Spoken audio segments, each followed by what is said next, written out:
नमस्कार दोस्तों, रतन GS classes में एक बार फिर से आप सभी का तहे दिल से हार्दिक हार्दिक अभिनंदन और स्वागत है। दोस्तों, समसामयिक घटना चक्र का जो अध्यायवार विभाजित हल प्रश्न पत्र है, जो कि सामान्य अध्ययन का पूर्वावलोकन है और यह 8 खंडों में 7वां खंड है। दोस्तों, ये 7वां खंड जो है वो सामान्य विज्ञान का है, जिसमें कि वर्ष 1990 से लेकर के फरवरी 2022 तक के प्रश्न पत्र को शामिल किया गया है और इसके साथ साथ में यूपीपीसीएस मुख्य परीक्षा के समान अध्ययन के प्रश्न पत्र को भी शामिल किया गया है। दोस्तों, सबसे पहले इस पुस्तक की विषय सूची को देखें तो विषय सूची को देखने से यह स्पष्ट होता है कि हम लोग सबसे पहले भौतिक विज्ञान को पढ़ना शुरू किए हुए हैं और अभी तक हम लोग इसमें प्रकाश चैप्टर तक पढ़ चुके हैं, अर्थात हम लोग 6 अध्याय को हम लोग कंप्लीट कर चुके हैं और इस सेशन में हम लोग 7वें अध्याय को पढ़ने वाले हैं, जो कि ऊष्मा एवं ऊष्मागतिकी से संबंधित है। दोस्तों, इसके पहले की वीडियो को अगर आप लोग नहीं देखे हों तो प्लेलिस्ट में जाकर के आप लोग उसे देख सकते हैं और लाभान्वित हो सकते हैं। फिलहाल अपने सेशन को स्टार्ट करते हैं आज 7वें अध्याय को लेकर के, जो कि ऊष्मा एवं ऊष्मागतिकी से संबंधित है। तो आइए बिना विलंब किए हुए चलते हैं अपने सेशन की ओर। तो इस तरीके से दोस्तों हम लोग जानकारी प्राप्त करते हैं अब ऊष्मा एवं ऊष्मागतिकी के बारे में। सबसे पहले देखते हैं इसके नोट्स को, जो कि कह रहा है ऊष्मा अर्थात हीट वह ऊर्जा है जो एक वस्तु से दूसरी वस्तु में केवल तापांतर के कारण स्थानांतरित होती है। दोस्तों, तापांतर का मतलब यहाँ ये हो गया कि तापों के बीच में अंतर, अर्थात एक वस्तु से दूसरी वस्तु के बीच में जब ताप का अंतर होता है तभी वो जो है एक दूसरे के ऊपर संचारित होती है या स्थानांतरित होती है। इसके बाद में ऊष्मा की एसआई मात्रक की बात करें तो ऊष्मा का एसआई मात्रक जूल होता है और सामान्यतः ऊष्मा के लिए एक अन्य मात्रक कैलोरी का भी प्रयोग किया जाता है। इस प्रकार से हम कह सकते हैं कि ऊष्मा का एसआई मात्रक जूल होता है और इसके साथ साथ में कैलोरी का भी प्रयोग किया जाता है। सबसे पहले हम लोग बात करते हैं ताप के बारे में। दोस्तों, ताप के बारे में बात करें तो ताप वस्तु की वह ऊष्मीय अवस्था है जिसमें ऊष्मा के प्रवाह की दिशा का बोध होता है, अर्थात इसे ये पता चलता है कि ऊष्मा जो है वो किस दिशा में प्रवाहित हो रही है। उसके बाद में ऊष्मा सदैव अधिक ताप वाली वस्तु से कम ताप वाली वस्तु की ओर स्थानांतरित होती है। दोस्तों, यह ऊष्मा का भी एक और गुण है कि ऊष्मा जो है जब भी कभी अपने स्थान को परिवर्तित करेगी या अपने जगह को परिवर्तित करेगी तो वो हमेशा उच्च ताप वाली वस्तु से ही निम्न ताप वाली वस्तु में ही स्थानांतरित होगी। इसके बाद में तापमापन की बात करें तो ताप की माप तापमापी से ही की जाती है और विभिन्न तापमापियों में निम्नलिखित पैमानों का उपयोग किया जाता है या निम्नलिखित पैमाने उपयोग में आते हैं। सबसे पहले पैमाना की बात करें तो वह है दोस्तों सेल्सियस पैमाना। दोस्तों, ताप के सेल्सियस स्केल पर बर्फ का गलनांक जो है वो 0 डिग्री सेंटीग्रेड है और जल का क्वथनांक है 100 डिग्री सेल्सियस या सेंटीग्रेड। उसके बाद में केल्विन की बात करें तो केल्विन जो है वो केल्विन पैमाने पर बर्फ का जो गलनांक है वो 273 केल्विन है, अर्थात हम लोग कह सकते हैं कि 0 डिग्री सेंटीग्रेड बराबर होता है 273 केल्विन के बराबर। और इसके बाद में जल के क्वथनांक जो होता है वो 373 केल्विन होता है। इससे स्पष्ट है कि सेल्सियस पैमाने पर 0 डिग्री का ताप जो है वो केल्विन पैमाने पर 273 केल्विन के बराबर होता है। इस प्रकार से हम कह सकते हैं कि केल्विन पैमाने पर ताप जो होता है वो बराबर होता है सेल्सियस पैमाने पर ताप और उसमें यदि 273 केल्विन को जोड़ दिया जाए तब, अर्थात केल्विन जो बराबर होता है वो सेंटीग्रेड प्लस 273 के बराबर होता है।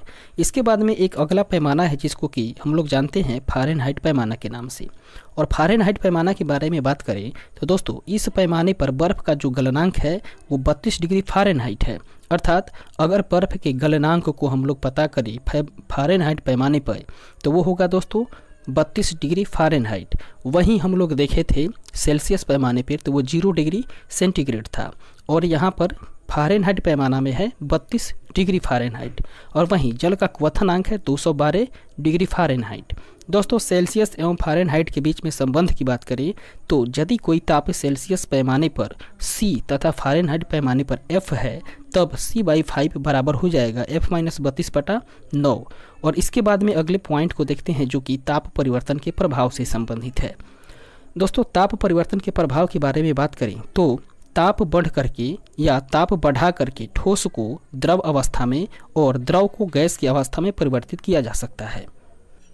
दोस्तों, दूसरी भाषा में हम लोग बात करें तो अगर बर्फ़ को हम लोग पानी या जल बनाना चाहते हैं तो उसके ताप को और बढ़ाना होगा, और जब ताप बढ़ेगा तो बर्फ़ जो है वो गल करके पानी बनेगा या जल बनेगा, और फिर जल को जब उससे अधिक ताप पे उसको और पहुंचाया जाएगा या और अधिक ताप दिया जाएगा तो वो जल जो है वो वायु में या गैस की अवस्था में परिवर्तित हो जाएगी। जबकि ताप घटा करके गैस को द्रव की अवस्था में किया जा सकता है और द्रव को ठोस की अवस्था में परिवर्तित किया जा सकता है। इसके बाद में गलन की बात करें तो गलन क्या है दोस्तों? गलन वह प्रक्रम है जिसमें कि गर्म करने पर ठोस पदार्थ द्रव में परिवर्तित होता है। उसके बाद में वह ताप जिस पर ठोस पदार्थ गलता है और वायुमंडलीय दाब पर द्रव में परिवर्तित होता है वह पदार्थ का गलनांक कहलाता है। दोस्तों पदार्थ के गलनांक की बात करें तो पदार्थ का गलनांक कहलाता क्या है? तो पदार्थ के गलनांक के लिए ये बात कह सकते हैं कि वह अवशिष्ट ताप जिस पर ठोस पदार्थ गलता है और वायुमंडलीय दाब पर द्रव में परिवर्तित हो जाता है वही पदार्थ का गलनांक कहलाता है।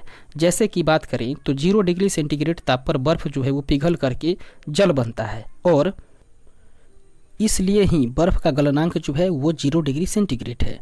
दोस्तों भिन्न भिन्न ठोस के भिन्न भिन्न गलनांक होते हैं।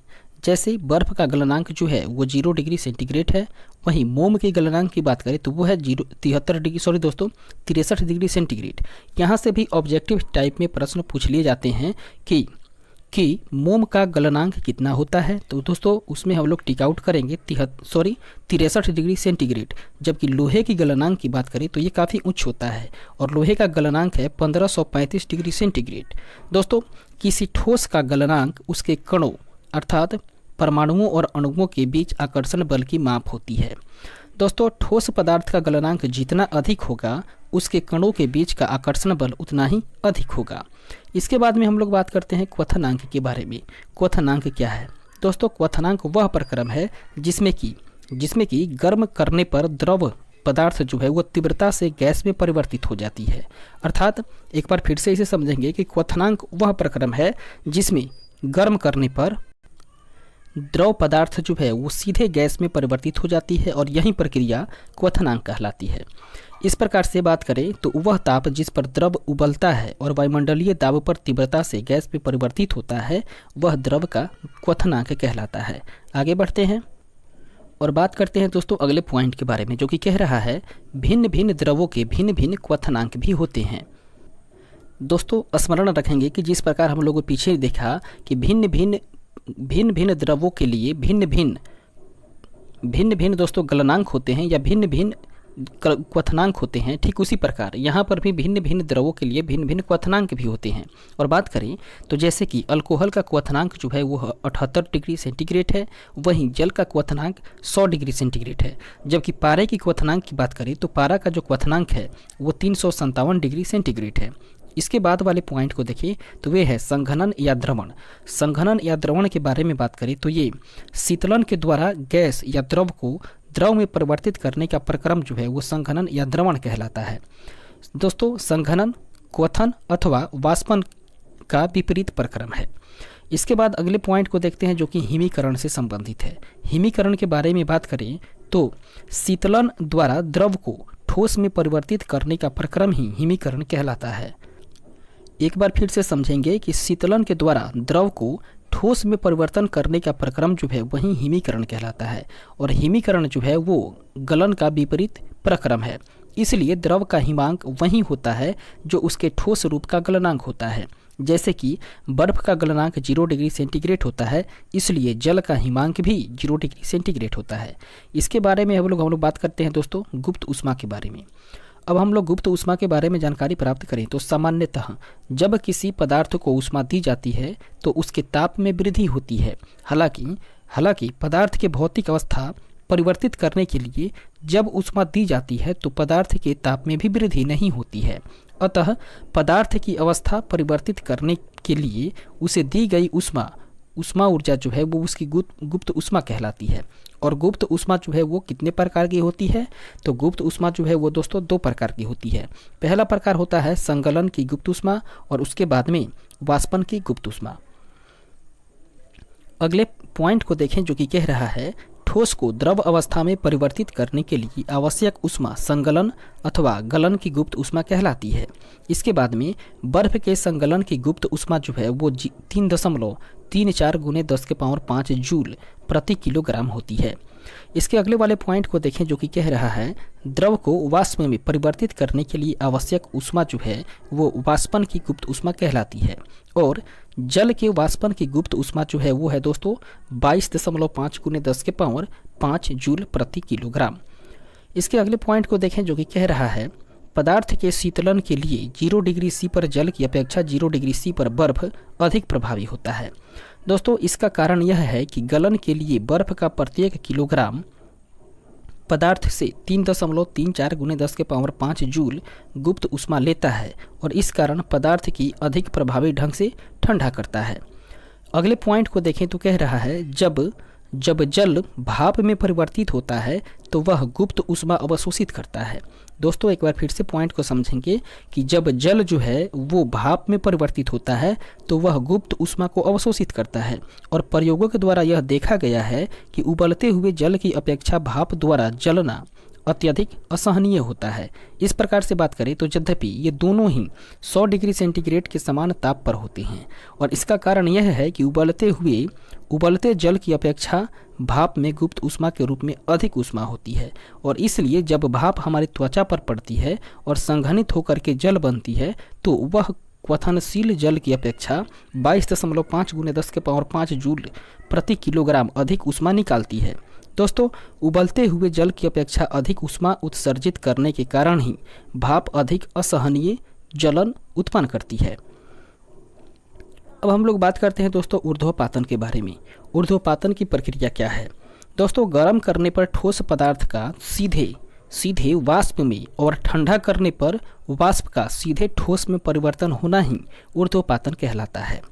दोस्तों अगर किसी ठोस पदार्थ को हम लोग गर्म करते हैं तो वो सीधे वाष्प में बदलेगा और ठंडा यदि करते हैं तो ठंडा करने पर वाष्प जो है वो सीधे ठोस में जब परिवर्तित होता है तो यही प्रक्रिया जो है वो ऊर्ध्वपातन कहलाती है।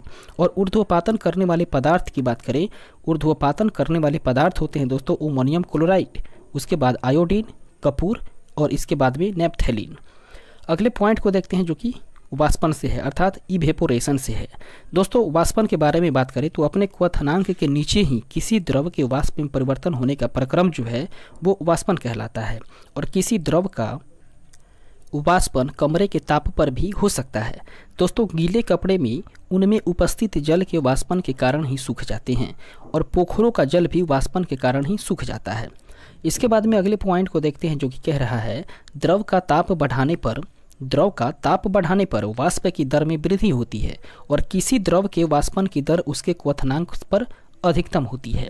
दोस्तों वायु की आर्द्रता जब निम्न होती है तो वाष्पन की दर उच्च होती है और जल अत्यंत शीघ्र वाष्पित होता है, जबकि वायु की आर्द्रता जो है वो उच्च होने पर वाष्पन की दर पर धीमी हो जाती है। इसके बाद अगले पॉइंट को देखते हैं जो कि वाष्पन के कारण शीतलन से है। दोस्तों वाष्पन के कारण शीतलन के बारे में बात करें तो किसी पात्र में भरा द्रव जब वाष्पित होता है तो वह उस पात्र से वाष्पन की गुप्त ऊष्मा प्राप्त करता है और ऊष्मा खोने के कारण वह पात्र जो है वो ठंडा हो जाता है। और वाष्पन के कारण शीतलन का एक अच्छा उदाहरण की बात करें तो वह है मिट्टी के बर्तनों में जल का ठंडा होना। दोस्तों मिट्टी के बर्तनों में जल का ठंडा होना जो प्रक्रिया है वो वाष्पन के कारण ही शीतलन का एक अच्छा उदाहरण है। इसके बाद में बात करें तो मिट्टी के घड़ों को दीवारों में बड़ी संख्या में अत्यंत सूक्ष्म छिद्र होते हैं, अर्थात मिट्टी का जो घड़ा होता है उसके चारों ओर से जो दीवार बनाई जाती है या वो जिस चीज़ से बना होता है उसमें अत्यंत छोटी छोटी छिद्रें होती हैं और जब कुछ जल लगातार इन छिद्रों से घड़ों के बाहर रिस करके वाष्पित होता है तो वाष्पन के लिए आवश्यक गुप्त ऊष्मा मिट्टी के बर्तन तथा जल से प्राप्त होती है और इस प्रकार घड़ों में शेष जल ऊष्मा खो देता है और वो ठंडा हो जाता है। दोस्तों अगले पॉइंट को देखें तो ग्रीष्म ऋतु में हमारे शरीर में काफ़ी मात्रा में पसीना निकलता है। ग्रीष्म ऋतु में हमारे शरीर से काफ़ी मात्रा में पसीना निकलता है और सूती कपड़े जल के उत्तम अवशोषक होते हैं और हमारे शरीर से निकले हुए पसीने को अवशोषित कर लेते हैं और इस पसीने का वाष्पन हमारे शरीर को शीतलता प्रदान करता है। ठीक उसके बाद बात करें तो पॉलिस्टर इत्यादि से बने वस्त्र जो हैं वो पसीने को अधिक अवशोषित नहीं करते हैं, इससे वे ग्रीष्म ऋतु में हमारे शरीर को ठंडा रखने में असमर्थ होते हैं। इस प्रकार यही कारण है कि ग्रीष्म ऋतु में सूती वस्त्रों का यूज करने या उसका उपयोग करने को वरीयता दी जाती है। अगले इसके पॉइंट को देखें जो कि कह रहा है पंखा हमारी त्वचा से निकलने वाली पसीने को वाष्पन की दर को घटाता है, जिससे कि हमें शीतलता का अनुभव होती है। दोस्तों गर्मी के दिनों में हम लोग क्या करते हैं कि फ़ैन को चलाते हैं, पंखा को चलाते हैं, जिससे कि हमें ठंडी की अनुभूति होती है। और वो किस कारण से होती है? तो दोस्तों पंखा हमारी त्वचा से निकलने वाले पसीना के वाष्पन की दर को बढ़ा देता है और इसी वजह से जो है वो हमें शीतलता अनुभव होती है। उसके बाद में डेजर्ट रूम कूलर में शीतलन जल के वाष्पन के कारण होता है। डेजर्ट कूलर गर्म तथा शुष्क दोनों में अधिक शीतलन करता है, क्योंकि गर्म दिन में उच्चतर ताप और जल के वाष्पन की दर को बढ़ाता है। अब हम लोग बात करते हैं दोस्तों इसके प्रश्न कोश के बारे में। पहला प्रश्न कह रहा है संवहन द्वारा ऊष्मा का स्थानांतरण हो सकता है। वो होता है दोस्तों गैस एवं द्रव में। ऑप्शन नंबर सी इसका राइट आंसर हो जाएगा। गैस एवं द्रव में संवहन के द्वारा ऊष्मा का स्थानांतरण हो सकता है। इसके सॉल्यूशन को देखें जो कि कह रहा है संवहन अर्थात कन्वेक्शन के द्वारा ऊष्मा का स्थानांतरण केवल द्रवों तथा गैसों में होता है। संवहन की प्रक्रिया में पदार्थ के कण स्वयं स्थानांतरित होते हैं। उदाहरण के तौर पर बात करें तो आग पर रखी पतीली का जल संवहन के द्वारा गर्म हो जाता है। इसके बाद आगे बढ़ते हैं और देखते हैं अगले प्रश्न को। 2 नंबर क्वेश्चन कह रहा है 100 डिग्री सेंटीग्रेड की वाष्प द्वारा उत्पन्न जलन उसी ताप के पानी के द्वारा उत्पन्न जलन से अधिक गंभीर होता है, क्योंकि वाष्प के द्वारा अधिक ऊष्मा दी जाती है। ऑप्शन नंबर बी इसका सही आंसर हो जाएगा। वाष्प के द्वारा अधिक ऊष्मा दी जाती है। इसके सॉल्यूशन को देखें तो कह रहा है 100 डिग्री सेंटीग्रेड की वाष्प के द्वारा उत्पन्न जलन उसी ताप के पानी के द्वारा उत्पन्न जलन से काफ़ी अधिक गंभीर होता है, क्योंकि वाष्पन की उसकी गुप्त ऊष्मा जो है वो विद्यमान होती है। और इसके बाद में 100 डिग्री सेंटीग्रेड के 1 ग्राम द्रव्यमान के जल की अपेक्षा 100 सेंटीग्रेड के 1 ग्राम वाष्प के 540 कैलोरी ऊष्मा से अधिक होती है। अगले प्रश्न को देखते हैं 3 नंबर क्वेश्चन जो कि कह रहा है भाप से हाथ अधिक जलता है अपेक्षाकृत उबले हुए जल से, क्योंकि भाप में जो है दोस्तों वो गुप्त ऊष्मा होती है। ऑप्शन नंबर ए इसका राइट आंसर हो जाएगा। भाप में गुप्त ऊष्मा होती है। अगले प्रश्न को देखते हैं 4 नंबर जो कि कह रहा है 1 ग्राम बर्फ को 0 डिग्री सेंटीग्रेड ताप से वाष्प में 100 डिग्री सेंटीग्रेड ताप तक ले जाने के लिए कितने कैलोरी ऊष्मा की आवश्यकता होती है? वो होती है दोस्तों 720। ऑप्शन नंबर सी इसका राइट आंसर हो जाएगा 720 कैलोरी। इसके डिस्क्रिप्शन को देखें जो कि कह रहा है गलन की गुप्त ऊष्मा बराबर है 80 कैलोरी प्रति ग्राम। उसके बाद में 0 डिग्री सेंटीग्रेड ताप पर बर्फ से जल में परिवर्तन होने के लिए आवश्यक ऊष्मा जो है वो है 80 कैलोरी तथा जल का ताप जो है वो 0 डिग्री सेंटीग्रेड से लेकर के 100 डिग्री सेंटीग्रेड तक बढ़ाने के लिए आवश्यक ऊष्मा जो है वो है 100 कैलोरी। इस तरीके से वाष्पन की गुप्त ऊष्मा है 540 कैलोरी प्रति किलोग्राम। इस प्रकार से बात करें तो 100 डिग्री सेंटीग्रेड पर जल से वाष्प में परिवर्तन होने के लिए आवश्यक ऊष्मा जो है वो 540 कैलोरी है। और इस तरीके से कुल आवश्यक ऊष्मा की बात करें तो वो हो जाता है दोस्तों 80 + 100 + 540 = 720 कैलोरी। अगले प्रश्न को देखते हैं दोस्तों 5 नंबर क्वेश्चन जो कि कह रहा है कितना तापमान होने पर पाठ्यांक सेल्सियस और फ़ारेनहाइट तापमापियों में एक ही होंगे? वो होगा दोस्तों -40। ऑप्शन नंबर ए इसका राइट आंसर हो जाएगा -40। देखते हैं इसके डिस्क्रिप्शंस को। इसके डिस्क्रिप्शन को देखें जो कि कह रहा है -40 डिग्री सेंटीग्रेड एक ऐसा ताप है जो कि डिग्री सेंटीग्रेड तथा डिग्री फ़ारेनहाइट में समान होता है। दोस्तों डिग्री सेंटीग्रेड एवं डिग्री फ़ारेनहाइट के संबंध की बात करें तो वह है C/5 बराबर F - 32/9 और इसकी पुष्टि हेतु F बराबर -40 रखने पर बात करें तो F के जगह पर हम लोग -40 रखेंगे तो C बराबर हो जाएगा -40 - 32 × 5/9। इसका कैलकुलेट करके हम लोग इसे काटेंगे तो हो जाएगा दोस्तों 40। फिलहाल आगे बढ़ते हैं और देखते हैं अगले प्रश्न को।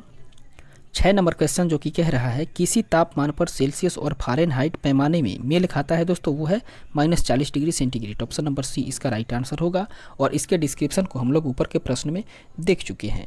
इस प्रकार से आगे बढ़ते हैं और देखते हैं अगले प्रश्न को।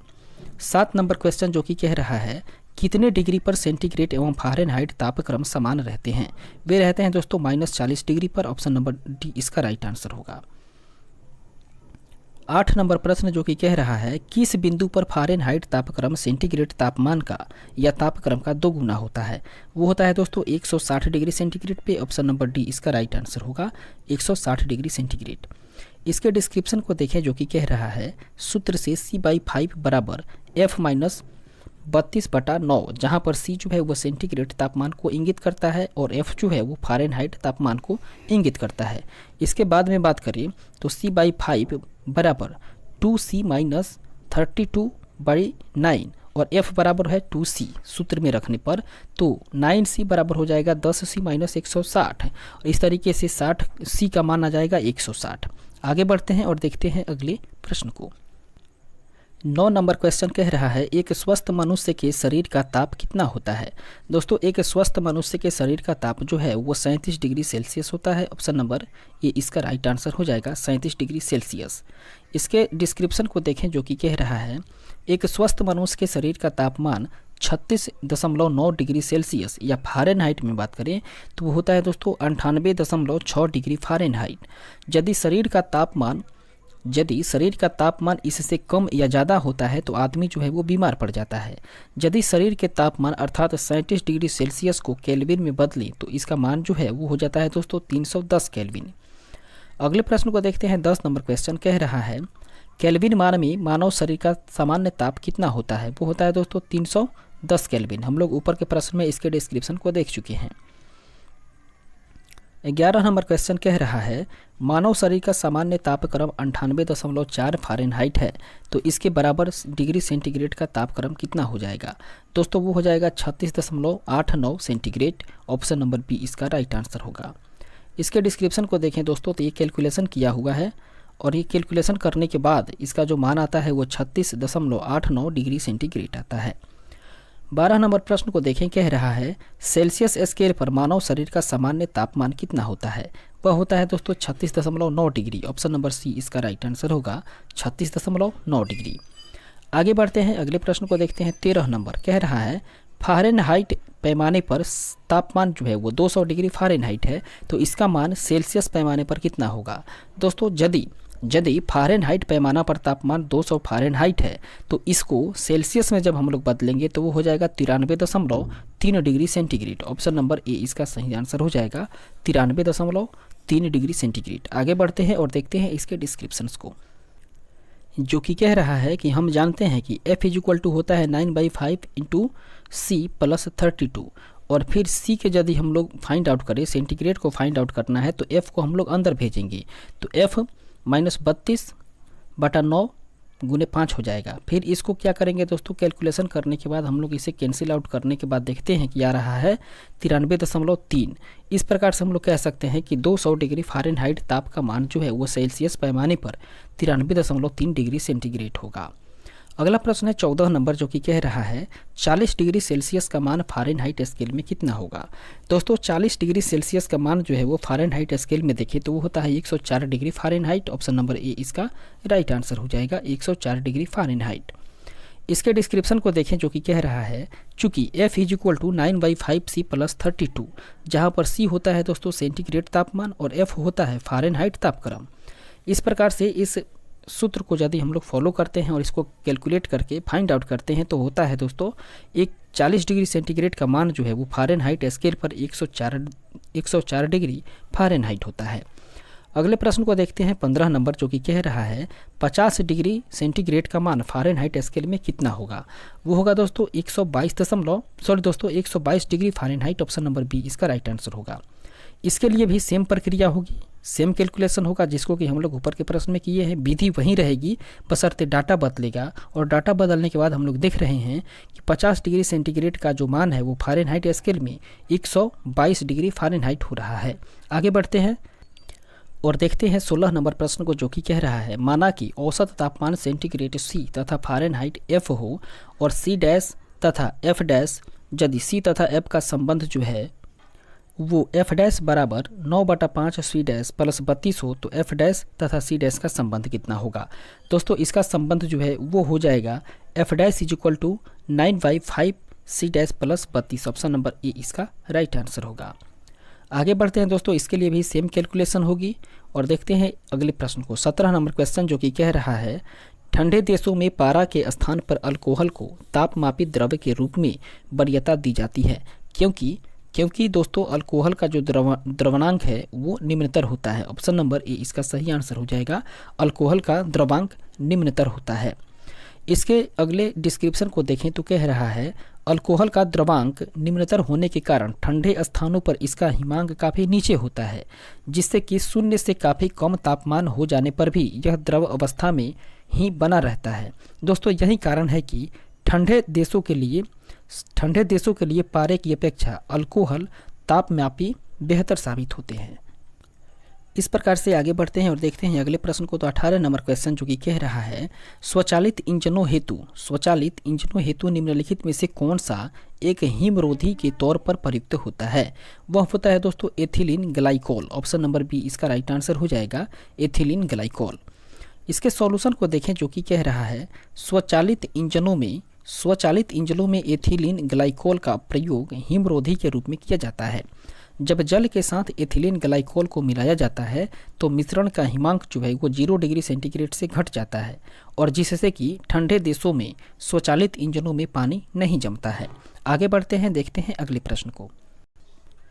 19 नंबर क्वेश्चन कह रहा है परम शून्य ताप क्या है? दोस्तों परम शून्य ताप जो है वो सैद्धांतिक रूप से न्यूनतम संभव तापमान है। ऑप्शन नंबर बी इसका राइट आंसर हो जाएगा। आगे बढ़ते हैं और देखते हैं इसके डिस्क्रिप्शन को जो कि कह रहा है परम शून्य सैद्धांतिक रूप से न्यूनतम संभव तापमान है और इस ताप पर आणविक ऊर्जा न्यूनतम होती है। परम शून्य तापमान केल्विन स्केल पर 0 डिग्री केल्विन होता है, जबकि सेल्सियस के स्केल पर बात करें तो ये -273.15 डिग्री सेंटीग्रेड परिभाषित किया गया है।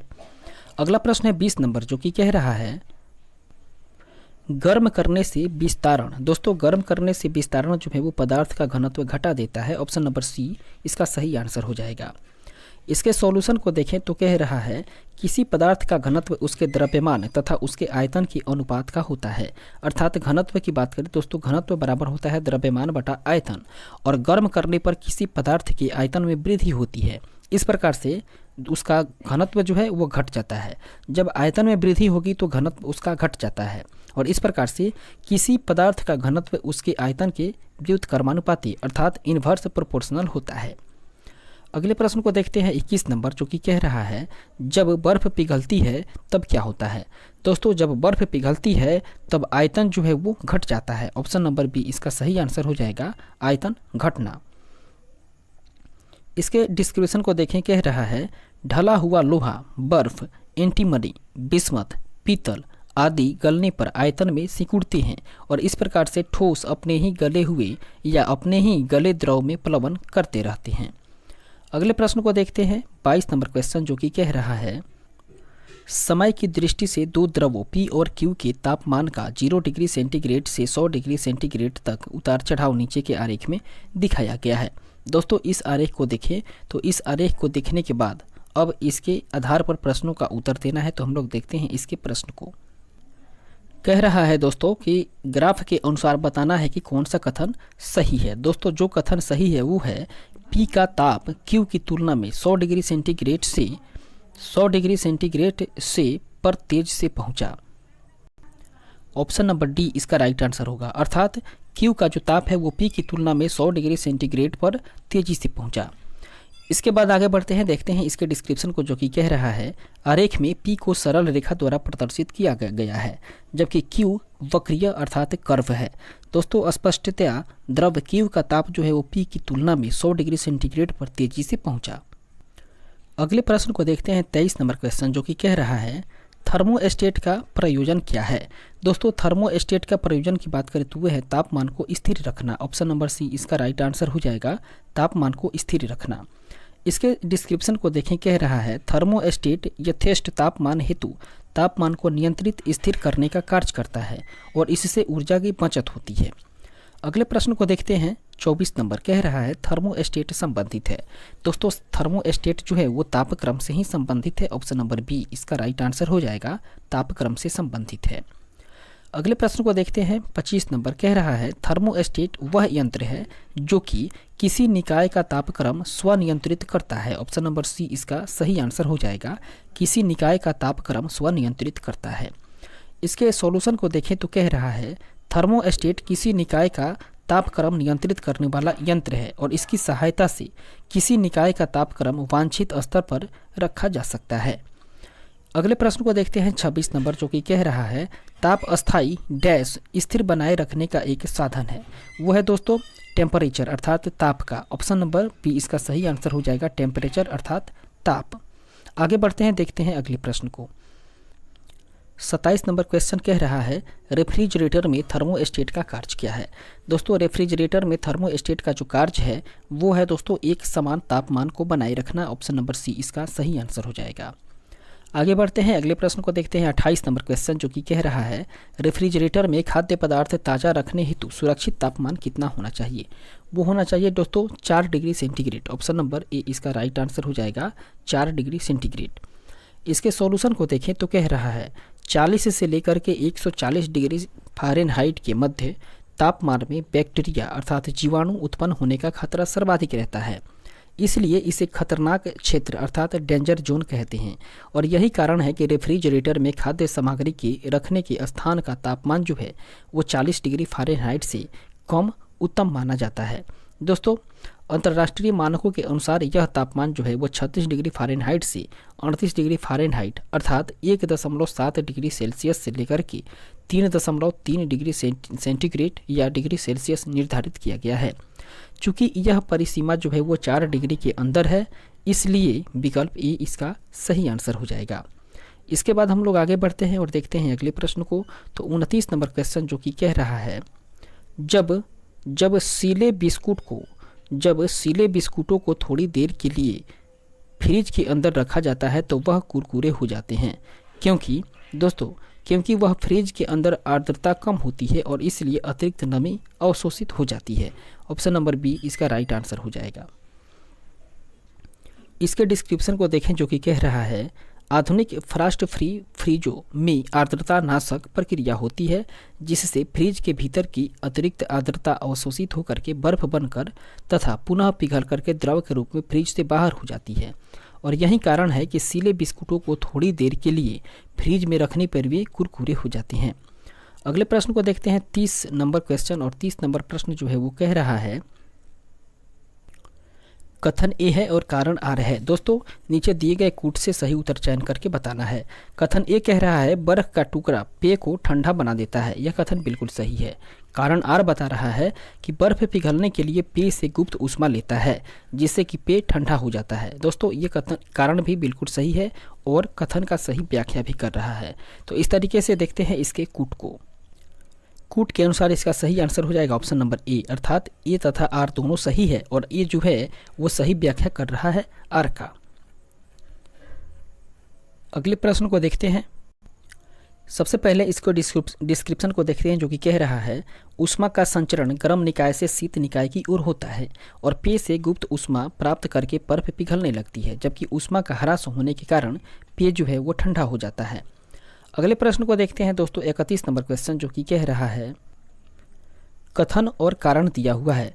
दोस्तों कथन ए कह रहा है बड़े शीत गृह संयंत्र प्रशीतक के रूप में अमोनिया का उपयोग करते हैं, जबकि घरेलू प्रशीतक या घरेलू प्रशीतक क्लोरोफ्लोरोकार्बन का प्रयोग करते हैं। दोस्तों ये कथन जो है वो बिल्कुल सही है। वहीं बात करें कारण आर के बारे में, तो कह रहा है अमोनिया को कम दाब एवं परिवेश ताप पर द्रवित किया जा सकता है, यह कथन सही नहीं है, यह गलत है। इस प्रकार से देखते हैं दोस्तों कथन सही हो रहा है और कारण गलत हो रहा है, तो इसका सही आंसर हो जाएगा ऑप्शन नंबर सी, अर्थात ये सही है परंतु आर गलत है। इसके डिस्क्रिप्शन को देखें, जो कि कह रहा है कथन ए सही है जबकि कारण आर जो है वो गलत है, क्योंकि अमोनिया को द्रवित करने के लिए उच्च दाब तथा परिवेश ताप की आवश्यकता होती है। अगले प्रश्न को देखते हैं 32 नंबर क्वेश्चन, जो कि कह रहा है निम्नलिखित कथनों पर विचार करिए। एक कथन ए है और कारण आर है और दोनों को पढ़ने के बाद कूट की उपयोग करते हुए सही उत्तर का चयन करना है। दोस्तों कथन कह रहा है यदि फ्रीजर पर बर्फ इकट्ठी होती है तो रेफ्रिजरेटर में शीतलन बुरी तरह से प्रभावित हो जाता है। यह कथन बिल्कुल सही है। कारण बता रहा है बर्फ का दुर्बल चालक है। दोस्तों कारण भी बिल्कुल सही है। इस प्रकार से हम लोग देख रहे हैं दोस्तों कथन और कारण दोनों सही हो रहे हैं, तो इस क्वेश्चन का सही आंसर हो जाएगा ऑप्शन नंबर ए, अर्थात ए और आर दोनों सही हैं तथा आर जो है वो ए की सही स्पष्टीकरण भी है। आगे बढ़ते हैं, देखते हैं अगले प्रश्न को, जो कि कह रहा है खाद्य पदार्थों एवं बर्फ की ट्रे से निष्कासित जलवाष्प तथा नमी के फलस्वरूप फ्रीजर के चारों ओर बर्फ एकत्रित हो जाती है। यह बर्फ फ्रीज की कार्य क्षमता एवं शीतलन पर प्रतिकूल प्रभाव डालती है क्योंकि बर्फ एक दुर्बल चालक है।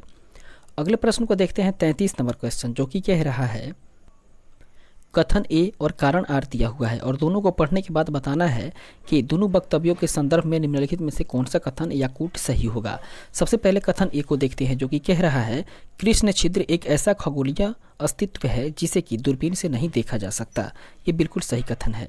कारण आर बता रहा है कृष्ण छिद्र पर गुरुत्वीय क्षेत्र इतना प्रबल होता है कि वह प्रकाश को भी बच निकलने नहीं देता। इस प्रकार से कारण भी बिल्कुल सही है और कथन ए का सही व्याख्या कर रहा है, तो इसका सही आंसर हो जाएगा ऑप्शन नंबर ए, अर्थात ए और आर दोनों सही तो है, इसके साथ साथ में आर जो है वो ए का सही स्पष्टीकरण भी है।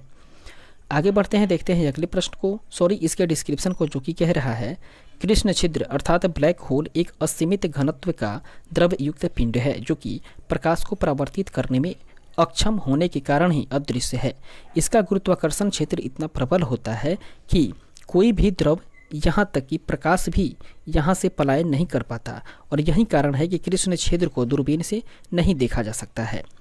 अगले प्रश्न को देखते हैं 34 नंबर, जो कि कह रहा है निम्नलिखित कथनों पर विचार करिए। दोस्तों एक कथन है और एक कारण है और दोनों को पढ़ करके कूट का उपयोग करते हुए सही उत्तर का चयन करना है। कथन ए कह रहा है अंतरिक्ष आधारित सौर ऊर्जा को ऐसा सुझाया जाता है राष्ट्रीय लक्ष्य बनाना चाहिए। दोस्तों इसके बाद में ये कथन जो है वो बिल्कुल सही है और कारण कह रहा है SBSP को आपूर्ति वर्ष में बिना रुके 99% है और इसके अलावा ऊर्जा की बहुयता में उपलब्धता। इस तरीके से ये भी कथन बिल्कुल सही है। देख रहे हैं कि ये जो है दोस्तों कारण जो है वो कथन का भी व्याख्या कर रहा है, तो ऑप्शन नंबर ए इसका सही आंसर होगा। दोनों अर्थात ए और आर सही तो है, इसके साथ साथ में आर जो है वो ए का सही स्पष्टीकरण भी है। इसके डिस्क्रिप्शन को देखें, जो कि कह रहा है अंतरिक्ष आधारित सौर ऊर्जा अंतरिक्ष में सौर ऊर्जा को एकत्रित करने की एक प्रणाली है और इस प्रकार एकत्रित सौर ऊर्जा का प्रयोग पृथ्वी पर किया जा सकेगा। दोस्तों अंतरिक्ष में इस प्रणाली में अंतरिक्ष में भू समकालीन या अंतरिक्ष में स्थित भू समकालीन कक्षा में सौर ऊर्जा को एकत्रित करने के लिए सौर पैनल लगाए जाएंगे और इस प्रकार एकत्रित सौर ऊर्जा को पृथ्वी पर रेडियो तरंगों या लेसर प्रकाश के रूप में प्रसारित किया जाएगा। ज्ञातव्य है कि भू समकालीन कक्षा में वर्ष पर्यंत 99% और सौर अबाध रूप से अपूरित होती रहती है। दोस्तों पूर्व राष्ट्रपति APJ अब्दुल कलाम ने यह सुझाव दिया था कि अंतरिक्ष आधारित सौर ऊर्जा को राष्ट्रीय तथा अंतर्राष्ट्रीय लक्ष्य बना देना चाहिए। अगले प्रश्न को देखते हैं 35 नंबर, जो कि कह रहा है शीशे की छड़ जब भाप में रखी जाती है तो इसकी लंबाई बढ़ जाती है परंतु इसकी चौड़ाई जो है वो भी बढ़ती है। ऑप्शन नंबर सी इसका सही आंसर होगा। इसके डिस्क्रिप्शन को देखें, जो कि कह रहा है शीशे की छड़ को भाप में रखे जाने पर इसकी लंबाई के साथ साथ इसकी चौड़ाई और व्यास में भी वृद्धि होती है। देखते हैं अगले प्रश्न को 36 नंबर क्वेश्चन, जो कि कह रहा है नीचे दिए हुए एक धातु गोलक और धातु वलय के चित्रों पर ध्यान दीजिए। दोस्तों ये धातु का गोलक है और ये धातु का वलय है और इन दोनों को देखने से ये बताना है कि पत्ती से बने हुए या पत्ती से बने धातु वलय के क्षेत्र में धातु गोलक भरा या भर सकता है। यदि गोलक को गर्म करें तो वह अटक जाता है, परंतु यदि धातु वलय को गर्म करें तो क्या होगा। दोस्तों यदि धातु वलय को गर्म करें तो गोलक निकल जाएगा क्योंकि तापमान में या तापन से प्रसार के कारण वलय का व्यास जो है वो बढ़ जाएगा। ऑप्शन नंबर ए इसका राइट आंसर हो जाएगा। आगे बढ़ते हैं, फिर देखते हैं अगले प्रश्न को, इसके डिस्क्रिप्शन को, जो कि कह रहा है किसी धातु को गर्म करने पर यह फैलता है तथा तापन में उसका प्रसार बढ़ जाता है। किसी धातु वलय को गर्म करने पर उसकी बाह्य व्यास के साथ साथ भीतरी व्यास में भी वृद्धि होती है और इस प्रकार से उसे गर्म करने पर गोलक निकल सकेगा। आगे बढ़ते हैं, देखते हैं 37 नंबर क्वेश्चन, जो कि कह रहा है दो धातुओं ए और बी की पटिया एक साथ मजबूती से जुड़ी हुई है, जैसा कि चित्र में दिखाया गया है। दोस्तों, ये ए और बी दोनों आपस में एक दूसरे से जुड़ी हुई है और गर्म करने पर ए बी से अधिक फैलती है। यदि इस जुड़ी हुई पट्टी को गर्म किया जाए तो यह रूप जो है वो क्या धारण करेगी, या किस रूप को ये ग्रहण करेगी? दोस्तों, वो करेगी ऑप्शन नंबर बी वाले रूप को। फिलहाल देखते हैं इसके डिस्क्रिप्शंस को, जो कि कह रहा है द्विघातीय पत्ती में जो धातु अधिक बढ़ती है वह बाहर की ओर रहती है। पत्ती उत्तल रूप ग्रहण करती है तथा अधिक बढ़ने वाली धातु ऊपर की ओर रहती है। इस प्रकार से प्रश्नगत पटिया गर्म करने पर विकल्प बी में दर्शाया गया रूप ग्रहण कर लेगी। अगले प्रश्न को देखते हैं 38 नंबर, जो कि कह रहा है कथन ए और कारण आर दिया हुआ है और दोनों को पढ़ करके कूट की सहायता से सही उत्तर को बताना है। दोस्तों, सबसे पहले कथन को देखें तो कह रहा है तांबे के एक टुकड़े को तथा कांच के एक टुकड़े को एक ही तापमान पर गर्म किया गया और उसके बाद स्पर्श करने पर तांबे का टुकड़ा कांच के टुकड़े की अपेक्षा अधिक गर्म लगता है। यह बिल्कुल सही बात है। इसके बाद में कारण को देखें तो कह रहा है तांबे का घनत्व कांच के घनत्व से अधिक होता है। यह बात भी बिल्कुल सही है, लेकिन आर जो है वो ए का सही स्पष्टीकरण नहीं कर पा रहा है, तो इसका सही आंसर होगा ऑप्शन नंबर बी। अर्थात ए और आर दोनों सही तो हैं, परंतु आर जो है वो ए का सही स्पष्टीकरण नहीं है। इसके सॉल्यूशन को देखें, जो कि कह रहा है चूंकि तांबा जो है वो कांच की अपेक्षा ऊष्मा का बेहतर सुचालक है, इसलिए तांबा अधिक गर्म लगता है। साथ ही तांबा के घनत्व की बात करें तो यह है दोस्तों 8920 से लेकर के 8960 किलोग्राम प्रति घन मीटर, तथा कांच के घनत्व को देखें तो यह है 2400 से लेकर के 2800 किलोग्राम प्रति घन मीटर। इस प्रकार से स्पष्ट है कि यदि तांबे का घनत्व कांच के घनत्व से अधिक है, इसलिए यह कथन जो है वो सही स्पष्टीकरण नहीं है। फिलहाल इस तरीके से आगे बढ़ते हैं और देखते हैं अगले प्रश्न को 39 नंबर क्वेश्चन, जो कि कह रहा है ठंड के दिनों में लोहे के गुटके और लकड़ी के गुटके को प्रातः काल में छुए तो लोहे का गुटका ठंडा लगता है, क्योंकि लकड़ी की तुलना में लोहा जो है वो ऊष्मा का अच्छा चालक है। ऑप्शन नंबर बी इसका राइट आंसर हो जाएगा। आगे बढ़ते हैं, देखते हैं इसके डिस्क्रिप्शन को, जो कि कह रहा है लोहा ऊष्मा का अच्छा सुचालक है, जबकि लकड़ी जो है वो ऊष्मा की कुचालक है। प्रातः काल जब मौसम ठंडा रहता है तब ठंड के फलस्वरूप लोहा जो है वो ऊष्मा का अच्छा सुचालक होने के कारण अधिक ठंडा हो जाता है, परंतु लकड़ी कुचालक होने के कारण कम ठंडी होती है और यही कारण है कि लोहा छूने पर लकड़ी की अपेक्षा अधिक ठंडा होता है। अगला प्रश्न है दोस्तों 40 नंबर क्वेश्चन, जो कि कह रहा है यदि हवा का तापमान बढ़ता है तो उसकी जलवाष्प ग्रहण करने की क्षमता पर क्या असर होगा? दोस्तों, यदि हवा का तापमान बढ़ता है तो उसकी जलवाष्प ग्रहण करने की क्षमता जो है वो भी बढ़ जाएगी। ऑप्शन नंबर बी इसका सही आंसर हो जाएगा, बढ़ती है। आगे बढ़ते हैं और देखते हैं इसके डिस्क्रिप्शंस को, जो कि कह रहा है वायुमंडलीय आर्द्रता एवं तापमान में प्रत्यक्ष संबंध है। वायु में किसी निश्चित समय पर जलवाष्प धारण करने की शक्ति उसके तापमान पर निर्भर करती है। हवा जितनी ही गर्म होगी उसमें नमी या आर्द्रता धारण करने की शक्ति जो है उतना ही बढ़ेगी। इसके बाद 41 नंबर क्वेश्चन को देखें, कह रहा है तेज हवा वाली रात्रि में ओस नहीं बनती, क्योंकि दोस्तों तेज हवा वाली रात्रि में ओस नहीं बनती है क्योंकि वाष्पीकरण की दर जो है वो तेज होती है। ऑप्शन नंबर ए इसका सही आंसर हो जाएगा। इसके डिस्क्रिप्शन को देखें, जो कि कह रहा है तेज हवा वाली रात्रि को में ओस नहीं बनती क्योंकि तेज हवा के कारण वाष्पन की दर तेज हो जाती है और इसलिए ओस के कण जो हैं वो वाष्पित हो जाते हैं। अगले प्रश्न को देखते हैं 42 नंबर, जो कि कह रहा है निम्नलिखित में से कौन सा कथन सही नहीं है? दोस्तों, जो कथन सही नहीं है वह है एयर कंडीशनर और एयर कूलर दोनों आर्द्रता नियंत्रित करते हैं। यह कथन बिल्कुल गलत है। ऑप्शन नंबर बी इसका राइट आंसर हो जाएगा। इसके डिस्क्रिप्शन को देखें, जो कि कह रहा है एयर कंडीशनर और एयर कूलर दोनों तापक्रम और वायु की गति नियंत्रित करते हैं, परंतु जहां एयर कंडीशनर आर्द्रता को भी नियंत्रित करता है वहीं एयर कूलर आर्द्रता को नियंत्रित नहीं करता है। इस प्रकार से स्पष्ट है कि कथन बी जो है वो इसका सही उत्तर हो जाएगा। 43 नंबर क्वेश्चन देखें 43 नंबर, जो कि कह रहा है कमरे में लगा हुआ वातानुकूलक क्या नियंत्रित करता है? दोस्तों, कमरे में लगा हुआ वातानुकूलक की बात करें तो वे केवल आर्द्रता और तापक्रम को ही नियंत्रित करता है। ऑप्शन नंबर बी इसका सही आंसर हो जाएगा।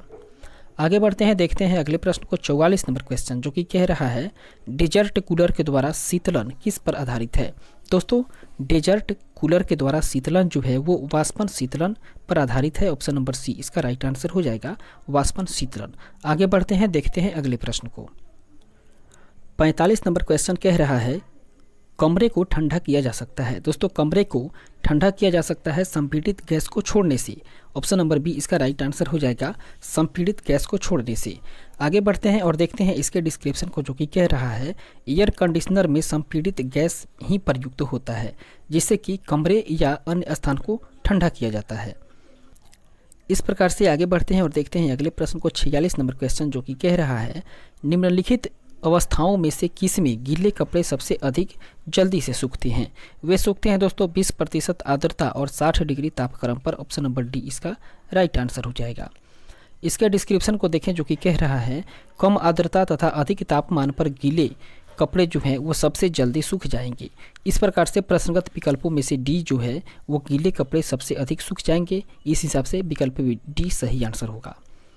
47 नंबर क्वेश्चन कह रहा है जब पानी में नमक मिलाया जाता है तो निम्नलिखित में से कौन सा परिवर्तन होता है? दोस्तों, जब पानी में नमक को मिलाया जाता है तो ये होता है दोस्तों क्वथनांक को बढ़ाना और जमाव बिंदु को घटा देता है। ऑप्शन नंबर ए इसका सही आंसर हो जाएगा। इसके डिस्क्रिप्शन को देखें, कह रहा है जल में नमक जैसी कोई अशुद्धि मिलाने पर उसका क्वथनांक जो है वो बढ़ जाता है और दूसरी ओर अपद्रव्यों को मिलाने से सामान्यतः गलनांक कम हो जाता है। इस प्रकार से 0 डिग्री सेंटीग्रेड पर पिघली हुई बर्फ में कुछ नमक, सोडा आदि मिलाने से बर्फ का गलनांक जो है वो 0 डिग्री सेंटीग्रेड से घट करके -22 डिग्री सेंटीग्रेड हो जाता है। अगले प्रश्न को देखते हैं 48 नंबर जो कि कह रहा है जब पानी में असाधारण नमक मिलाया जाता है तो पानी के क्वथनांक बिंदु और हिमांक बिंदु पर क्या होगा? दोस्तों, क्वथनांक बिंदु और हिमांक बिंदु पर जो है वो क्रमशः बढ़ेंगे और घटेंगे। ऑप्शन नंबर डी इसका सही आंसर हो जाएगा। आगे बढ़ते हैं, अगले प्रश्न को देखते हैं। 49 नंबर क्वेश्चन कह रहा है नीचे एक एसर्शन या कथन दिया गया है और उसका कारण भी दिया गया है। इस प्रकार से कथन ए को देखें जो कि कह रहा है ऊंचाई वाले स्थानों में भोजन पकाने के लिए उसमें नमक मिलाया जाता है। यह कथन बिल्कुल सही है। इसके बाद में कारण आर को देखें तो कह रहा है ऊंचाई वाले स्थानों में तापक्रम या तापमान कम होता है। यह भी बिल्कुल सही कारण है, लेकिन कारण जो है वो कथन ए की सही व्याख्या नहीं कर रहा है। तो ऑप्शन नंबर बी इसका राइट आंसर हो जाएगा। अर्थात ए और आर दोनों सही तो हैं, परंतु आर जो है वो ए की सही स्पष्टीकरण या सही व्याख्या नहीं कर पा रहा है। इस प्रकार से देखते हैं इसके डिस्क्रिप्शन को जो कि कह रहा है अधिक ऊंचाई वाले स्थानों पर वायुमंडलीय दाब कम होता है, इसलिए पानी जो है वो 100 डिग्री सेंटीग्रेड से कम तापमान पर उबलने लगता है और जल में नमक मिलाने से जल का क्वथनांक जो है वो बढ़ जाता है जिससे कि भोजन शीघ्रता से पक जाता है।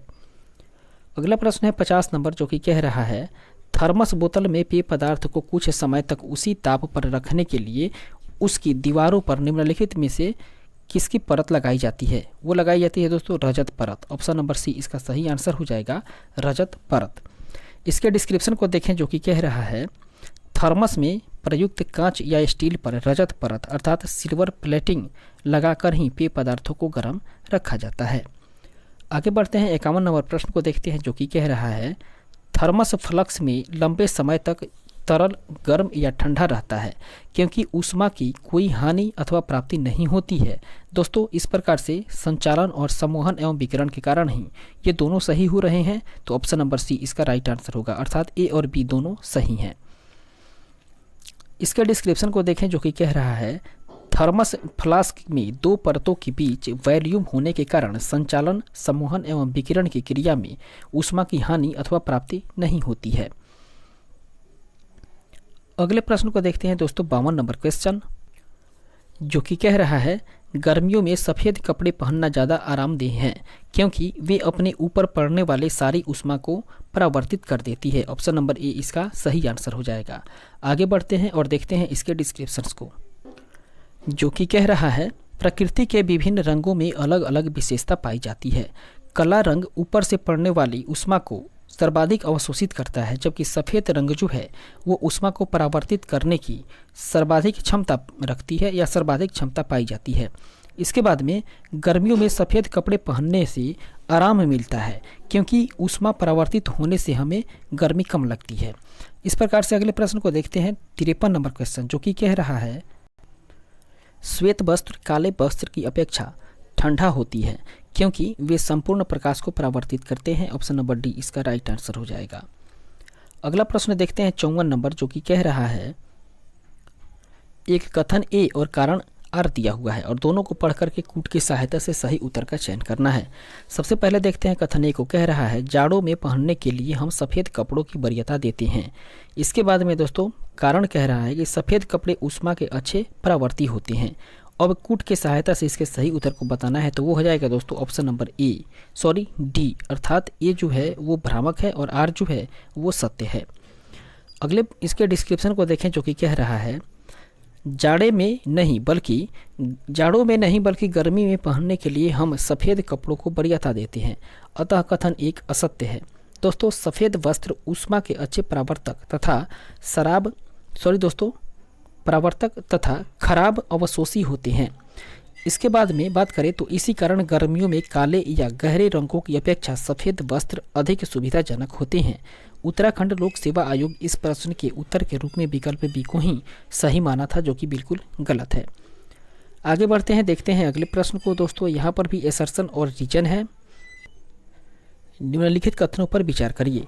दोस्तों एक कथन ए है और कारण आर है, दोनों को पढ़ करके बताना है कि कौन सा कूट के अनुसार कौन सा विकल्प सही होगा। सबसे पहले कथन को देखते हैं, कह रहा है हल्के रंगीन कपड़ों को गर्मी में वरीयता दी जाती है, यह बिल्कुल सही बात है। इसके बाद कारण कह रहा है कि हल्के रंग ऊष्मा को कम अवशोषित करते हैं, यह भी बिल्कुल सही है, लेकिन बी आर जो है वो ये की सही व्याख्या भी कर रहा है, तो इस क्वेश्चन का सही आंसर हो जाएगा ऑप्शन नंबर ए, इसका सही आंसर हो जाएगा।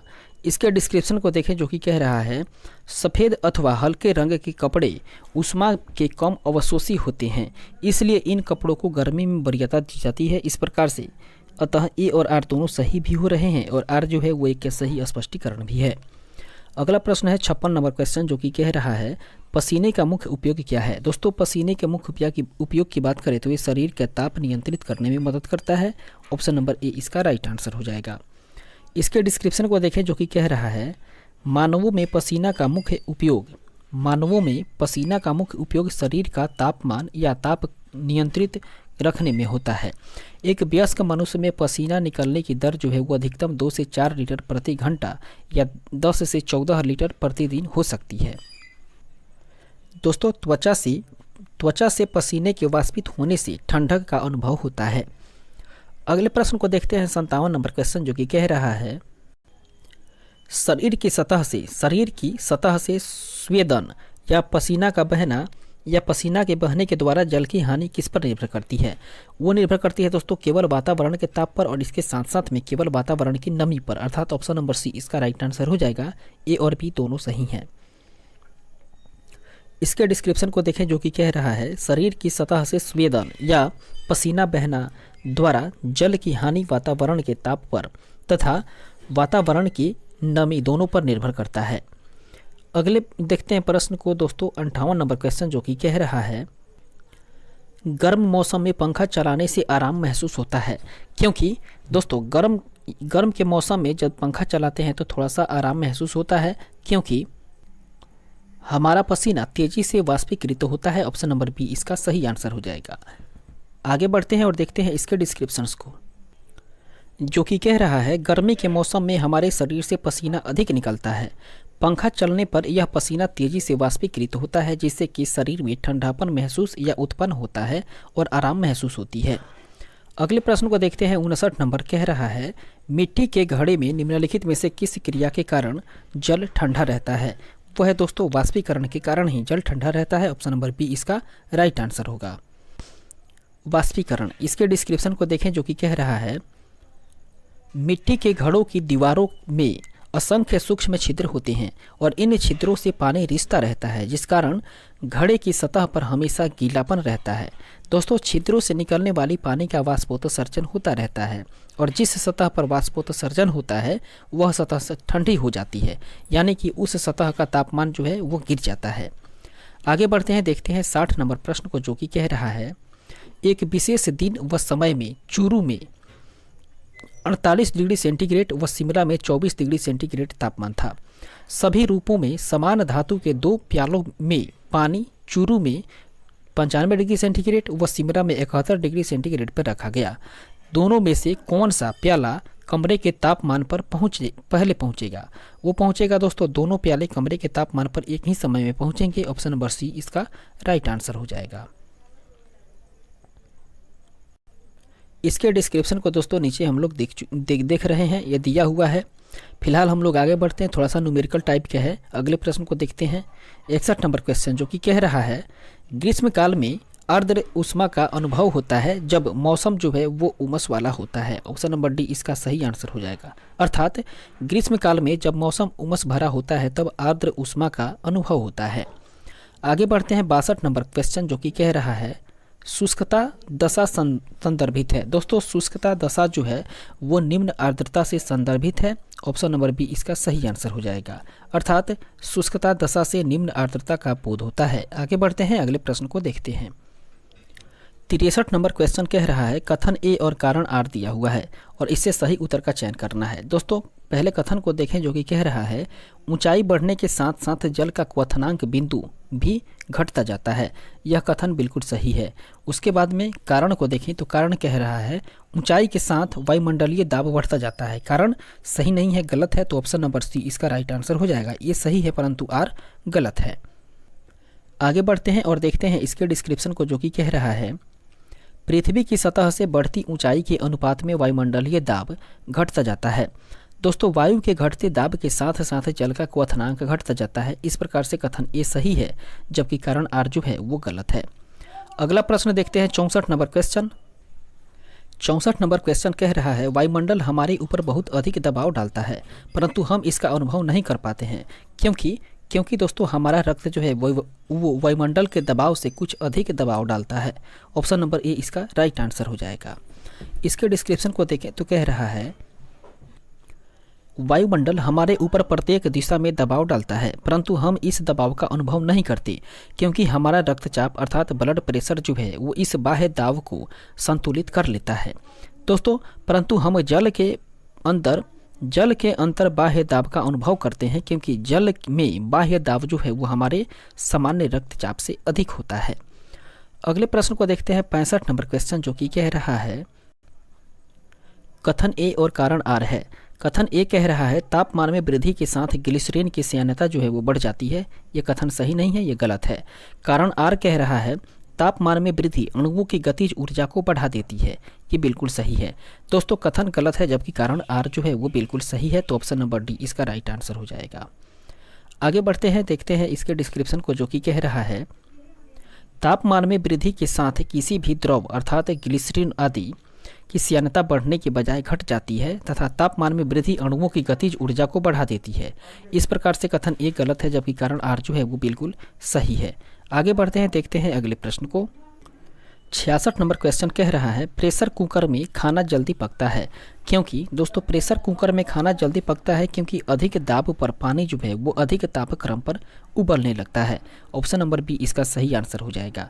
आगे बढ़ते हैं और देखते हैं अगले प्रश्न को। पहले इसके डिस्क्रिप्शन को देखें, जो कि कह रहा है कमरे के सामान्य तापक्रम एवं वायु ताप में पानी 100 डिग्री सेंटीग्रेड पर उबलता है। इसे 5 मिनट तक उबालें या 25 मिनट तक। दोस्तों, वायु दाब पानी के उबलने के बिंदु को प्रभावित करता है। इसके बाद में वायु दाब में परिवर्तित होने पर उबाल बिंदु अर्थात क्वथनांक तथा ऊष्मा की मात्रा परिवर्तित होती है। अधिक वायु दाब होने पर उबाल बिंदु तथा ऊष्मा की मात्रा बढ़ेगी जबकि निम्न वायु दाब की दिशा में दोस्तों निम्न वायु दाब की दशा में उबाल बिंदु तथा ऊष्मा की मात्रा जो है वो घटेगी। इसके साथ में बात करें तो प्रेशर कुकर में वायु दाब सामान्य कमरे के वायु दाब से लगभग दोगुना होता है और इसी कारण इसमें पानी जो है वो लगभग 120 डिग्री सेंटीग्रेड पर उबलता है। दोस्तों फलस्वरूप बात करें तो फलतः इसमें अधिक ऊष्मा होती है और यही कारण है कि प्रेशर कुकर में खाना जल्दी पकता है। दोस्तों पहाड़ों पर कम वायु दाब के कारण सामान्य वातावरण में पानी थोड़े कम तापमान पर उबलता है और इसे ऊष्मा कम होती है।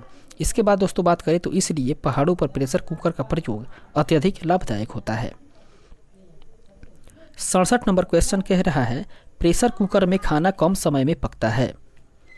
दोस्तों प्रेशर कुकर में जो है वो खाना कम समय में पक जाता है क्योंकि अधिक दाब के कारण उबलते पानी का ताप जो है वो बढ़ जाता है। ऑप्शन नंबर सी इसका सही आंसर हो जाएगा।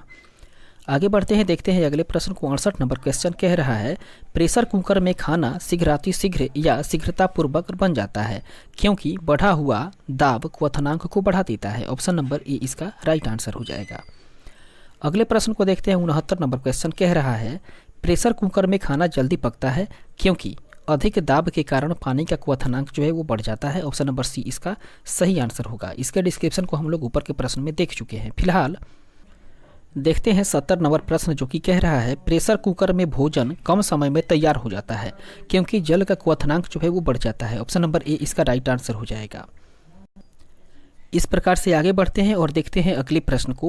तो 71 नंबर क्वेश्चन जो है वो कह रहा है नीचे एक एसर्शन अर्थात कथन दिया गया है और इसके बाद उसका एक कारण दिया गया है और उससे बताना है कि कौन सा ऑप्शन से सही है। दोस्तों कथन कह रहा है प्रेशर कुकर में एवोनाइट का हत्था या हैंडल लगा होता है। यह जो है दोस्तों ये बिल्कुल सत्य है। इसके बाद में कारण जो है वो कह रहा है एवोनाइट मजबूत होता है।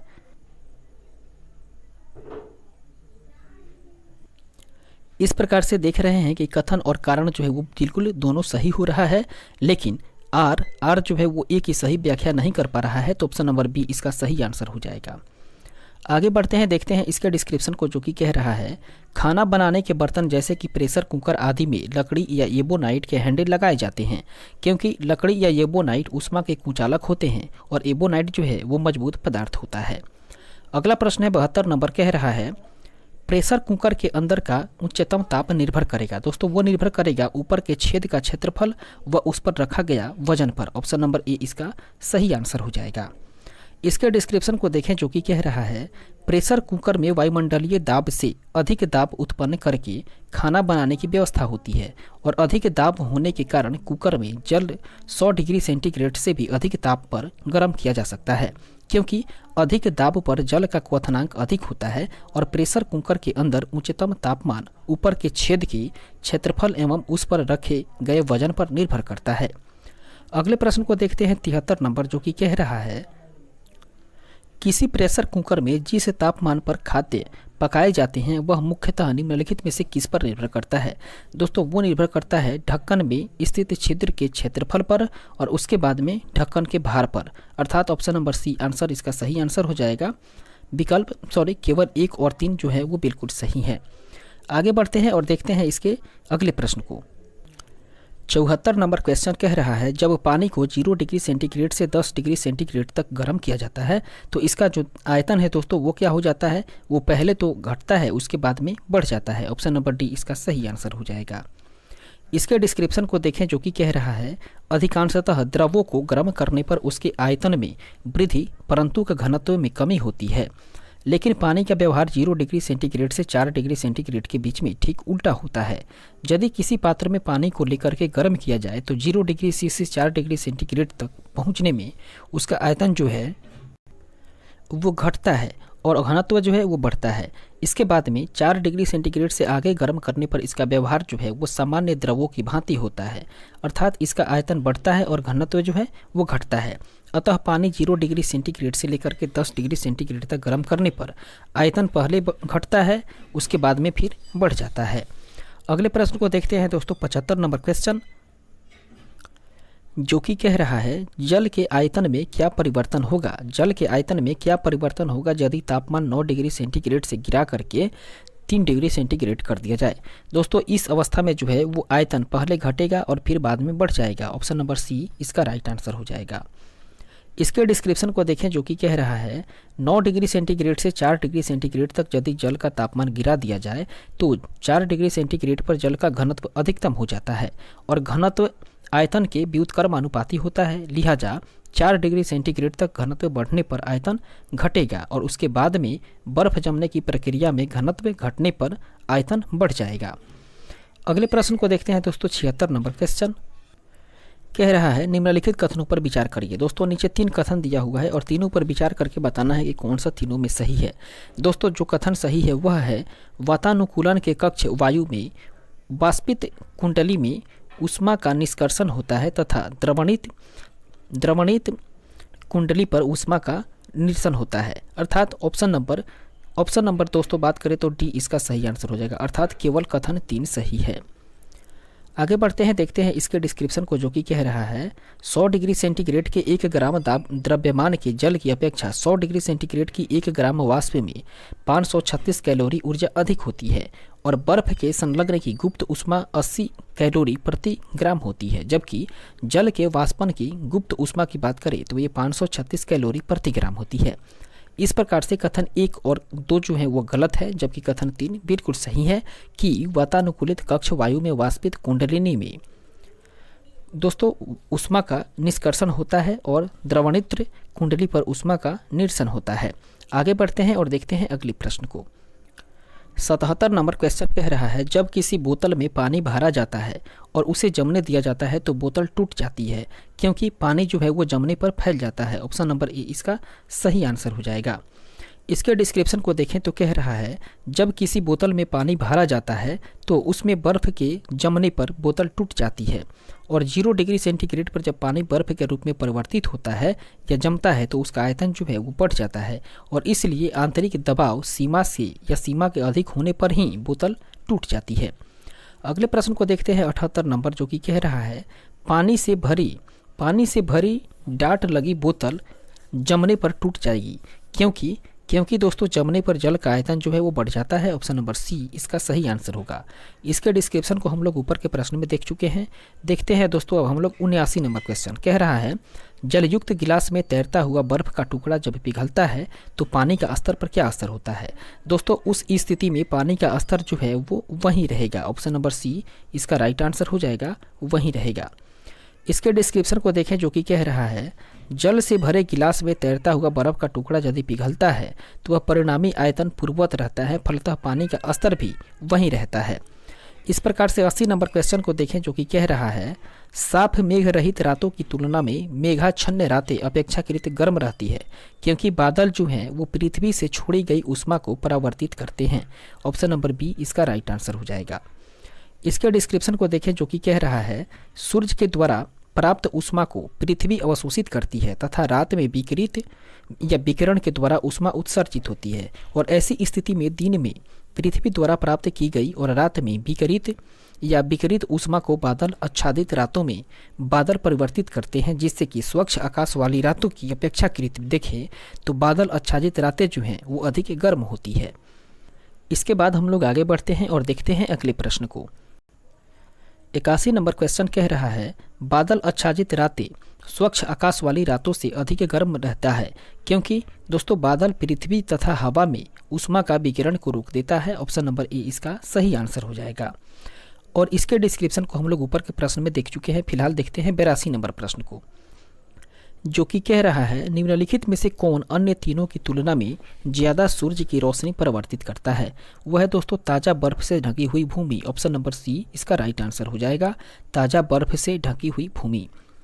इसके सॉल्यूशन को देखें तो कह रहा है ताज़ा बर्फ से ढकी भूमि 80 से 85% तक सूर्य की रोशनी को परावर्तित करती है और उसके बाद क्रमशः रेत का रेगिस्तान 30 से 40%, उसके बाद में प्रेयरी भूमि 20 से 25% एवं धान का खेत जो है वो 10 से 20% का क्रम आता है। दोस्तों वैज्ञानिकों ने सतहों के द्वारा प्रकाश को परावर्तित करने की क्षमता को अल्बीडो नाम दिया है और लैटिन भाषा में अल्बीडो का अर्थ होता है दोस्तों सफ़ेदी। इसके बाद में इससे यह पता चलता है कि कोई सतह कितनी सफ़ेद या कितना उज्ज्वल है। इस तरीके से बर्फ़ का अल्बीडो उच्च होता है। आगे बढ़ते हैं, अगले प्रश्न को देखते हैं। 83 नंबर क्वेश्चन जो कि कह रहा है शीत प्रकोष्ठ में भंडारित फल अधिक समय तक चलते हैं क्योंकि श्वसन की दर जो है वो घट जाती है। ऑप्शन नंबर सी इसका सही आंसर हो जाएगा। श्वसन की दर जो है वो घटा दी जाती है। इसके डिस्क्रिप्शन को देखें जो कि कह रहा है यह सर्वविदित है कि फसल कटाई के बाद भी फल श्वसन करते हैं और ऑक्सीजन का उपयोग करते हैं। दोस्तों श्वसन की दर जितना अधिक होगी फलों के पकने एवं उनके क्षय होने का दर भी उतना ही अधिक होगा। इस प्रकार से शीत प्रकोष्ठ में कम ऑक्सीजन एवं कम श्वसन दर वाली परिस्थितियों में फलों को अधिक समय तक संरक्षित किया जा सकता है। 84 नंबर प्रश्न को देखें जो कि कह रहा है शीत प्रकोष्ठ में फल भंडारण दीर्घ भंडारण जीवन देता है क्योंकि यह श्वसन दर का ह्रास करता है। ऑप्शन नंबर सी इसका राइट आंसर हो जाएगा, श्वसन दर का ह्रास। इसके डिस्क्रिप्शन को हम लोग ऊपर के प्रश्न में देख चुके हैं। फिलहाल देखते हैं अगले प्रश्न को। 85 नंबर क्वेश्चन जो कि कह रहा है हाइड्रोजन से भरा हुआ पॉलीथीन का गुब्बारा पृथ्वी के स्थल से छोड़ा जाता है तो वायुमंडल में ऊंचाई पर जाने से क्या होता है दोस्तों, वो गुब्बारे के आयाम में या गुब्बारे के अमाप में वृद्धि हो जाएगी। ऑप्शन नंबर सी इसका राइट आंसर हो जाएगा।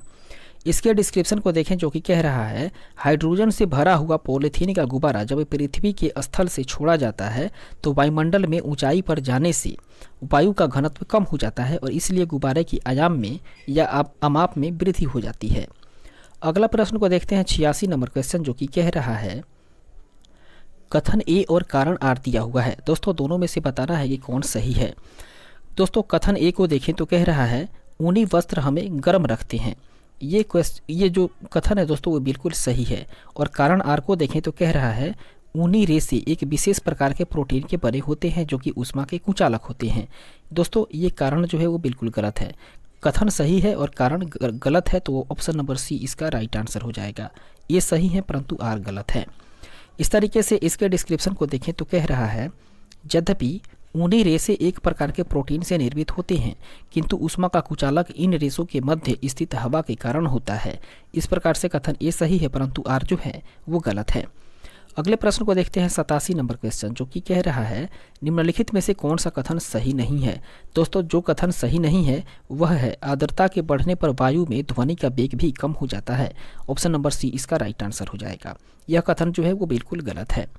इसके डिस्क्रिप्शन को देखें जो कि कह रहा है आर्द्रता बढ़ने पर या आर्द्रता के बढ़ने पर वायु में ध्वनि का वेग बढ़ जाता है क्योंकि आर्द्रता बढ़ने के साथ वायु के घनत्व में कमी आती है और इस प्रकार से कथन सी जो है वो सही नहीं है जबकि अन्य प्रसंगत विकल्प जो है वो बिल्कुल सही है। आगे बढ़ते हैं और देखते हैं अगले प्रश्न को। 88 नंबर क्वेश्चन कह रहा है कमरे में रखे रेफ्रिजरेटर का दरवाज़ा खोलकर। दोस्तों कमरे में रखे रेफ्रिजरेटर का दरवाज़ा खोल करके आप अंततः कमरे को थोड़ा सा गर्म कर सकते हैं। ऑप्शन नंबर सी इसका राइट आंसर हो जाएगा। इसके सॉल्यूशन को देखें तो कह रहा है रेफ्रिजरेटर का दरवाज़ा खुला करने पर उनमें से अनेक प्रकार की गैसें निकलती है जो कि कमरे के तापमान को बढ़ा देती है। इस प्रकार से देखते हैं दोस्तों 89 नंबर क्वेश्चन और आज के सेशन का आखिरी प्रश्न जो कि कह रहा है यदि किसी गैस का आयतन 27 डिग्री सेंटीग्रेड पर संपीड़ित मूल का आधा रह जाए तो उसके किस ताप पर गर्म किया जाए कि पुनः मूल आयतन प्राप्त कर सके। दोस्तों उसे गर्म किया जाएगा 327 डिग्री सेंटीग्रेड पे। ऑप्शन नंबर ए इसका राइट आंसर हो जाएगा।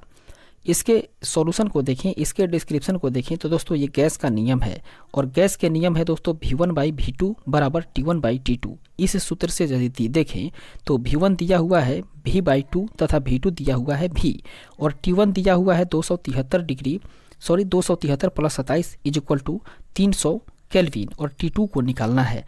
दोस्तों इस फॉर्मूले पे यदि मान को हम लोग पुटअप करते हैं तो T2 का मान जो है वो आ जाता है 600 - 273 बराबर 327 डिग्री।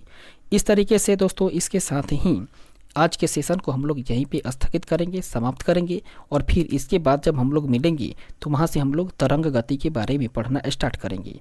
तब तक के लिए दोस्तों अपने सेशन को यहीं पे स्थगित करेंगे, फिर मिलेंगे अगले सेशन में। तब तक के लिए धन्यवाद।